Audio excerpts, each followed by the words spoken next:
Избирательный участок номер 1 6-го округа располагается в здании Горской средней школы номер 10. Здесь по спискам должны проголосовать более 1200 человек. К 6 часам уже проголосовали 815 человек.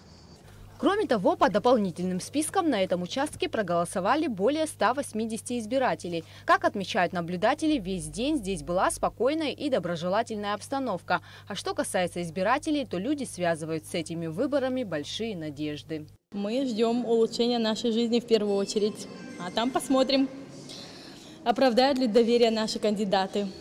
Я думаю, что сегодня день праздничный, день выборов. Это очень серьезное дело для государства.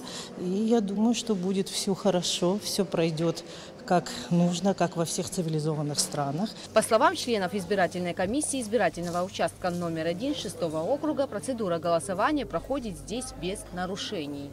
Выборы проходят в рамках закона, нарушений нет, со стороны наблюдателей никаких замечаний нету, все тихо, спокойно, мирно. Таким образом, на этом участке был зафиксирован высокий уровень явки, и на 18 часов вечера большинство избирателей здесь уже проголосовали. Гугу Савардания, Томас Чиковани, Абхазское телевидение.